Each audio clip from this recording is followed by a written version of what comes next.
Bizim evdə həm də mitinglərdən, tək məişətlə bağlı şəkillər deyil, həm də mitinglərdən bağlı. Bax, bu 2021-ci ilin 1 dekabrında hansı ki işgəncə verdikləri gün idi. Onda polis maşında çəkdiyi bir şəkildir. Bax, bu günün əvvəli və bu da günün sonu. İşgəncə görmüş vəziyyətdə. Nigar Həzi bir aydan çoxdur aclıq aksiyası edən atası Tofiq Yaqublunun yenidən azadlıqda çəkilmiş şəkillərini də ailə albomunda görmək istəyir.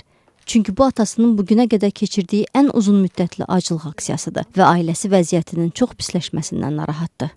Siyasi hakimiyyət düşünüb ki, bəlkə bir dəfə həbs eləsək, Tofiq Yaqublu tənqidlərini dayandırar, bu qədər aktivlik göstərməz. Görüblər ki, xeyri olmayıb, yenidən başlayıblar. Bir də bu tək cinayət işlərinə yekunlaşmayıb. Tofiq Yaqublu neçə dəfə dəhşətli işgəncələr veriblər və işgəncələr verən zamanda tələb olub ki, siyasi fəaliyyətini dayandır, İlham Əliyevi tənqid eləmə.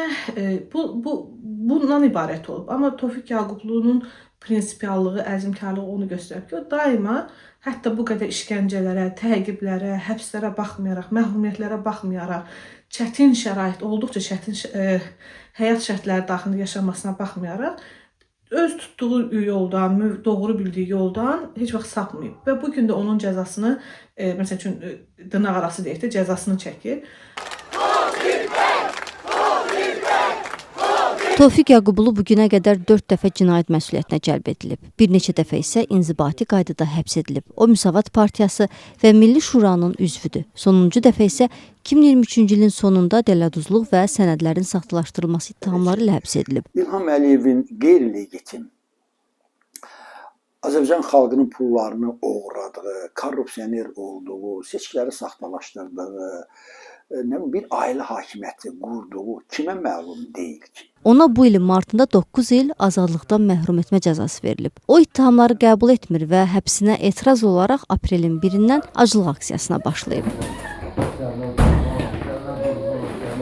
Hökumət rəsmiləri hələlik Tofiq Yaqublunun həbsinə münasibət bildirməyib. Bir müddət əvvəl Milli Məclisin İnsan Haqları Komitəsinin sədri Zahid Oruc Azadlıq Radiosunun açıqlamasında bildirib ki, Tofiq Yaqublunun aclıq aksiyası siyasi qüvvələrin Azərbaycan hakimiyyətinə qarşı apardıqları savaşın tərkib hissəsidir. Azərbaycan hakimiyyəti ölkədə siyasi məhbusların olmadığını, hər kəsin cinayət əməlinə görə həbs olunduğunu iddia etsə də, Tofiq Yaqublunun həbsi əksər beynəlxalq hüquq təşkilatları tərəfindən də siyasi motivli hesab olunur.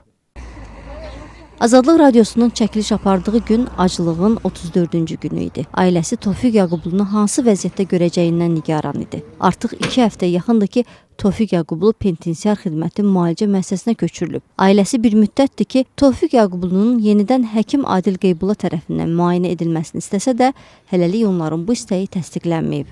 Hətta bugün bizlə vidalaşdı ki, bu həftə sonunda mən əminəm ki, sağ çıxmayacaq. Vəziyyət çox pisdir.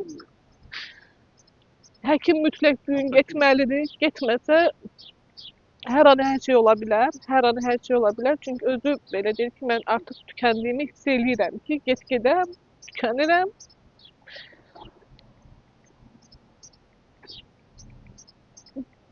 Biz biraz yanında qaldıq. Çünki biraz halı yox idi. Heç halı yox idi ki, nəsə danışsın, nəsə eləsin, elə qucaqlayırsan, başını tutursan ki, başını saxlaya bilmir, dura bilmir, düz dura bilmir, ümumiyyətlə otura halda belə dura bilmir. Yəni o qədər pis halı. Ailə mayın 6-sında Tofiq Yaqublunun barəsində çıxarılmış hökmə etiraz olaraq verilmiş apellyasiya şikayətinin təmin edilməyəcəyi halda onu itirəcəklərindən qorxur.